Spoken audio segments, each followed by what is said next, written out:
How's it going, everybody? Texas Man here. I hope that you guys are all having a great day. If you guys would, please give this video a thumbs up if you guys really enjoy it. Subscribe if you guys have not already. Also, do me the biggest favor of all, hit that bell notification button. That way you guys don't miss out on future videos and streams here on the channel. And if you guys have missed out on any of my coverage of Star Trek here on the channel, I do have everything in a Star Trek playlist. You guys can watch my reviews of not only Enterprise, but you can watch my reviews of the original show, of TNG, Deep Space Nine, Voyager, Picard, and anything else that is coming out future down the line when it comes to Star Trek. I might end up reviewing Star Trek Strange New Worlds. I am not going to watch nor review Star Trek Discovery. I have watched the first 5 minutes of the very first episode, and I just couldn't stomach anymore. I could not. I couldn't care less about a prequel show in the Star Trek universe more than Discovery. like Star Trek Enterprise is a literal golden plaque compared to Star Trek Discovery. And I'm just like, I am so sick of these prequel things. I want sequels, and I want them to be good. And even though Picard Season 1 and 2 is not the best Star Trek that we've gotten, at least it is a continuation of what we have had before. It's a continuation of Deep Space Nine, Voyager, TNG. It's pushing the story, it's pushing the plot and the characters forward. And while Star Trek Enterprise, it ran from 2001 to 2005, is a prequel show, I think it did a very competent job at walking the fine line of not only being a prequel show, but a good Star Trek show, and being a good science fiction show. Now, it has its flaws. Star Trek Enterprise is not the greatest Star Trek show, but I will be honest, I went into watching this show with very little and low expectations. I love the original show. I love TNG. Deep Space Nine and Voyager are decent. When it came to Enterprise and it being a prequel, I'm like, okay, I know everything that's going to happen, so I know for a fact certain things have to play out in terms of continuity and the lore factor. And I think this show, in general, does an amazing job. Now, I'm going to be talking about all 4 seasons, and I will dive into a little bit of spoiler territory throughout the rest of this video. So if you guys have not watched Star Trek Enterprise, all 4 seasons, and you don't want to be spoiled about certain things towards the end of this video, this is your spoiler warning. Now, if you have seen it, or you haven't seen it, and you really don't care, you just want to know my thoughts and opinions before you end up watching it yourself, well, here you go. So this entire show, all 4 seasons, which yes, I do have on Blu-ray, and you can get this based on your local region. You can also get the entire series, all 4 seasons, digitally as well. This ran me on sale $50. It normally can run about 60 to 80, just depends on your region, so do keep that in mind. And this is the Blu-ray set. You can get this digitally, like I said, and you can also get this on DVD.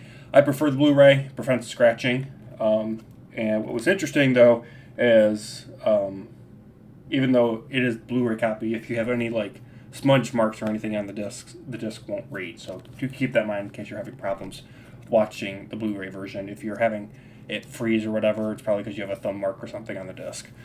So Star Trek Enterprise ran from 2001 to 2005, and the show was set 100 years before James T. Kirk helms the Enterprise. And the show follows the crew of the Enterprise NX-01, and they're out exploring planets. They have the very first warp reactor engine that can go to a max of warp 5 at the beginning of the show. And the show shows you the beginning parts of the formation of the Federation. And we get to see a bunch of awesome new characters, new alien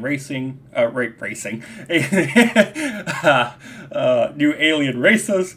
We get an amazing cast of characters, including Jonathan Archer, Trip Tucker, Eric Soon, and of course, William T. Riker shows up at the finale. So there you go for spoiler.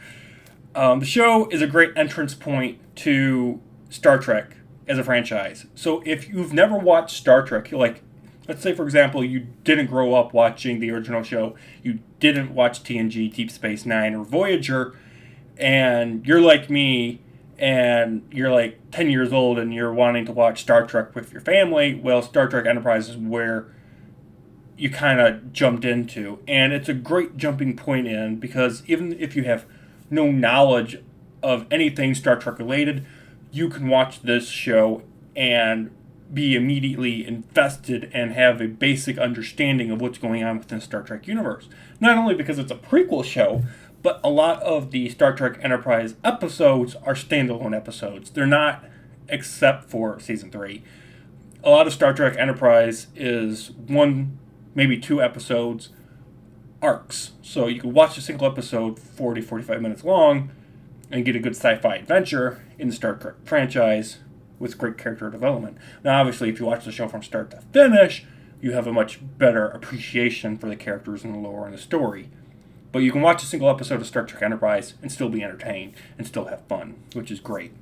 Now, obviously, if you have a lot of lore and a lot of knowledge of Star Trek and you like watch the original show, then you watch TNG, Deep Space Nine, and Voyager, and then you watch Enterprise, it makes Enterprise feel a little more enjoyable. It makes it feel a little more rewarding. I guess the best way to describe it is Star Wars, where you watch the original trilogy and then you watch the prequel trilogy. It's the same thing with the Star Trek franchise, where you watch the original shows, you watch the prequel shows, and then you watch the original. Same thing with Lord of the Rings. So Enterprise kind of falls into that. Watch the original, then prequels, then the original, and you have a better understanding and appreciation for everything within that franchise. This show gives you loads of action, great character moments, a lot of wonder and awe. It's a really well thought out and a really well written show. And it kind of starts off slow. I will admit, the first season is slow. Second season picks up. Third season goes bonkers with the Xindi. And then the final season kind of felt safe, in my opinion. And I feel like the show was designed to go on for another 3 seasons. Like, I feel like Enterprise was supposed to originally be a 7-season show, but I feel like it just didn't get enough traction and not enough love and support from the fandom. Probably because the first 2 seasons were kind of bland for most people. And things didn't pick up until season 3. And season 4 kind of was just all over the place. And a lot of season 4 was like 2 to 3 episode arcs and, connecting things to what's coming. And season 4 kind of just felt like a jumbled mess. And I think that's why they ended up wrapping things up with season 4, is while the final season had some really epic scale moments and some really cool character moments as well, I don't feel like season 4 was a great send-off, in my opinion. And I'll get to that later on in the video. Season 2 finale shocked me. It's just the fact that they were willing to do so much death and destruction on Earth. Millions of people get wiped out at the end of season 2 by the Xindi. There is a Borg episode, which I thought was really cool, and it does a great job tying in with TNG. I was kind of scared because of how the Borg show up in this show, and I'm like, the Borg aren't supposed to show up until TNG. Why is it that they're 200 years early in Enterprise? But if you watch TNG and you've watched all 10 of the original TNG and original show movies, when you watch the Borg episode here in Enterprise, it makes sense. Because the Borg, 200 years in the future, ended up traveling into the past. Well, not all the Borg were either eliminated or went back to the correct timeline into the future. Some of them ended up getting stuck in the past, which I thought was kind of cool, and dealing with the whole, hey, the Borg send out a signal, which leads to the TNG crew realizing they're coming to Earth. So it's kind of the Enterprise's fault, in a way, that the TNG episode, a TNG crew has to deal with the Borg, is because the Enterprise kind of messes up. So I thought that was kind of an interesting concept. And relating to time travel, just Star Trek Enterprise in general uses time travel as a concept way too much. It becomes just something that you're supposed to accept and acknowledge is just like eating a hamburger almost. It's like time travel and Enterprise just constantly is happening. Even in the original show in TNG, Deep Space Nine and Voyager, time travel is used, but it's not used to the extent that Enterprise uses it. I mean, they are literally using it for the whole season in season 3. That's what time travel, and it's just like, and they use it a lot in season 1 and 2. Season 4 didn't do it too much. I think it did it once or twice. But time travel and Enterprise, it's a constant crutch to move characters, to move plots forward, and it's just a really poor writing device when you have to use it for nearly 3/4 of your show. It's like, okay, you don't know how to move things forward. Now, like I said earlier, the show is really well written. What I mean by character, development and character moments and dialogue, but when it comes to pushing the plot forward, they got stuck on the whole, we need to use time travel if we can't think of anything else. And to me, it was lazy writing in that department. Now, I will say this is a must-watch for Star Trek fans and sci-fi fans. And then, lastly, I want to talk about the finale. I thought the finale was okay, but not good. The final episode just felt really rushed, and the final season felt rushed.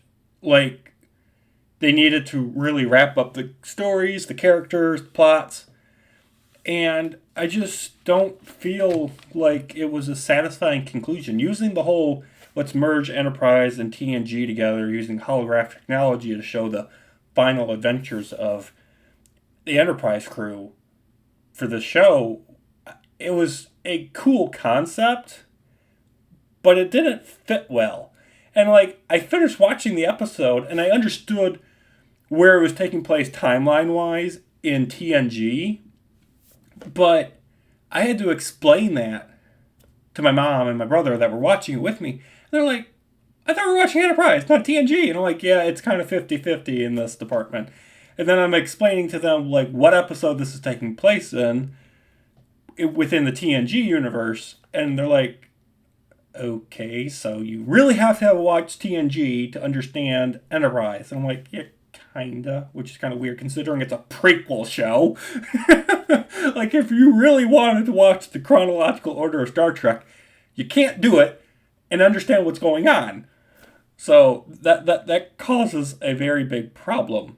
Now, the final episode I thought was good, but it shouldn't have been the final episode of the show. And a lot of things don't get resolved and answered properly. And things that do happen in the finale just kind of seem out of left field. Like how Trip dies, I thought was kind of dumb. Like, he just explodes himself to kill these aliens that have invaded the ship. I'm like, no one else has done that in the entire show before. And I'm like, there's been other ways where you could, get rid of intruders on your ship instead of just, committing suicide for the greater good. I did not like what they did with Trip. The doctor on the ship, I don't like what they did with his finale. T'Pol, I wish that, like, when you watch the second to last episode and then you watch the final episode, there's a 6-year gap of time. And I'm like, so we're not going to get to see these 6 years of them going out and exploring and meeting all these new alien races, which comes to my next point. There should have been more seasons explaining this. So there's this really odd time jump, and it just makes no sense. And I don't like it because of that. It's like, okay, so what did you guys do for those 6 years? What happened? And the finale tries to explain things in a rushed manner of what happened during those 6 years, but it doesn't do it effectively. We don't even get to hear Jonathan Archer's speech, which helps to finalize the treaty to create the Federation. to create the Federation. And it's just like there were certain things and certain moments that the show was building towards, and when you get to the final episode, we don't get to see them. And I'm just like, it's really anticlimactic. Now, when we get to the final, 30 seconds, and we get to see Enterprise, the Enterprise from the original show, and the Enterprise from TNG, that was really cool. And hearing all three voices of those captains was cool. But we don't get a lot of payoff for the characters we literally have just spent the past 4 seasons with. We don't get a lot of payoff for a lot of character arcs and whatnot. Like, there's just certain characters that got literally introduced within the first few episodes, and we have no idea what they're doing now. Are they settled down? Are they still part of their, military's protection on their ship? No idea. There's just so many characters and things that never get resolved. And obviously, because it's a prequel show, we know for a fact they're never going to get resolved in TNG or the original show. And it felt like a very anticlimactic ending. It did not feel really thought out and well done. And I know the showrunners and writers thought it would be a great finale to Enterprise and a love letter when they were, making the show at the time. But they have come out and said, and you can go online and read articles on this. I'm not going to put them up here, but you can see the writers and producers saying that, yeah, we thought at the time it was cool to do that type of episode, but we realized it shouldn't have been the final episode, and we're sorry. So the people that were behind the scenes creating the show now admit that the finale for Enterprise was not good, and they should have done something a lot better. And you could tell that there are certain moments where things should have been longer and explained a little more. This should have been a 2-hour grand finale, not a 45-minute finale. And it just felt really like, really? That's how you end the show? And my mom was saying the same thing. Like, really? That's it? That's it? like, are you kidding? That's all we're getting. That's how they end the show. And it's like, yeah, Mom, that's how they end the show. And I'm like, yeah, I watched the final episode years before I watched the show from start to finish, so I knew how the show ended. And when I watched the final episode just out of curiosity with a friend of mine, I didn't like it either, even though I didn't understand any characters and whatnot. I'm like, okay, this feels really weird how it's supposed to be the final episode of a 4-season run, and it's supposed to tie in and lead into the original show and lead into TNG. And I'm like, I know for a fact I don't understand all these characters, but plot-wise and season finale-wise, it doesn't make logic, and it does not feel well earned, and it just doesn't feel well written, and it doesn't.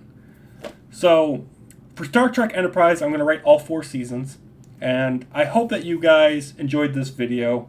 You guys, of course, agree or disagree with me in the comment section down below, and I hope you guys did enjoy the video. So, Season 1, I'm going to give a 9, Season 2, an 8.5, Season 3, a 9.5, and Season 4, a 9. Thank you guys so much for watching. Have a great day. I will see you guys all in the next video or stream. Bye, guys.